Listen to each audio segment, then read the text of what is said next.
রংপুর ৪ পীরগাছা কাউনিয়া সংসদীয় আসনে ভোট পুনর্গণনার দাবিতে বিক্ষোভ সমাবেশ করেছে বিএনপি ও তাদের অঙ্গ সহযোগী সংগঠনগুলো। আজ শনিবার দুপুরে পীরগাছা ও কাউনিয়া হানাগাছে অনুষ্ঠিত বিক্ষোভ সমাবেশ শেষে নেতারা উপজেলা নির্বাহী কর্মকর্তার কাছে একটি স্মারকলিপি প্রদান করেন। রংপুর ৪ আসনে ভোটের কারচুপি হয়েছে, বিভিন্ন কেন্দ্রে অনিয়ম, জাল ভোট এবং ফলাফল পরিবর্তনের অভিযোগ রয়েছে। আমরা দাবি করছি, অবিলম্বে সকল কেন্দ্রে ব্যালট পুনর্গণনা করে সঠিক ফলাফল ঘোষণা করতে হবে, অন্যথায় কঠোর আন্দোলন চালানো হবে।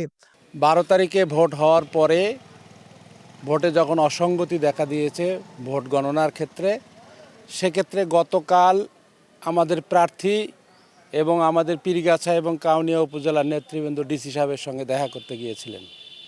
সকাল 11টা থেকে 3টা পর্যন্ত ওনারা ডিসি অফিসে ছিলেন। ডিসি ওনাদের সঙ্গে সাক্ষাৎ করেন নাই। ঠিক। সে কারণে আমাদের নেতৃবৃন্দ সিদ্ধান্ত নিয়েছে, আমরা গতকাল রাত্রে একটি বিক্ষোভ মিছিল করেছি, আজকে বিক্ষোভ মিছিল করলাম আমরা এবং পথসভা হবে। যতক্ষণ পর্যন্ত এই পীরগাছা কাউনিয়ার ভোটের পুনরায় গণনা না হবে ততক্ষণ পর্যন্ত আমরা আন্দোলন চালিয়ে যাব এবং এই আন্দোলন এখন থেকে যতক্ষণ পর্যন্ত রেজাল্ট না হবে ততক্ষণ পর্যন্ত আমাদের আন্দোলন চালিয়ে যাব। আমরা আমাদের এই 2 নম্বর ওয়ার্ডে বিশাল ভোটের ব্যবধানে এমদাদুল হক বর্ষা ভাই পাশ করেছেন, কিন্তু রেজাল্টের সময় সেনাবাহিনী 3টা গাড়ি নিয়ে তার ফোর্স সহ তার সঙ্গে ম্যাজিস্ট্রেট ছিল, আমাদেরকে বিএনপি নেতৃবৃন্দকে এবং যারা এজেন্ট ছিল তাদেরকে ঘর থেকে বাই করে দেওয়া হয়েছে।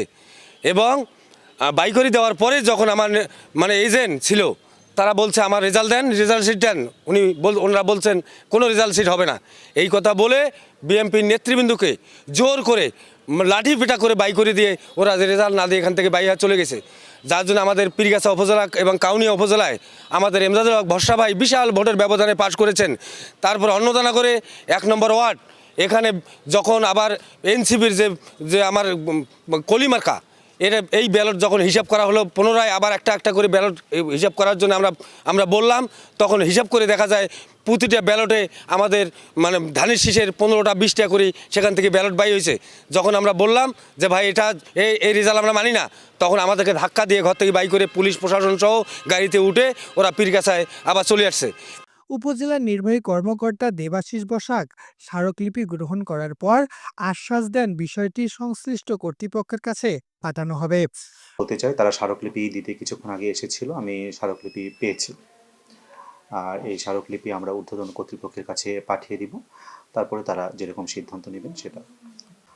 না, এই তো তাদের অভিযোগের কোনো সত্যতা নেই। ভোট অবাধ, সুষ্ঠু এবং নিরপেক্ষ হয়েছে, এটাই বলতে চাই।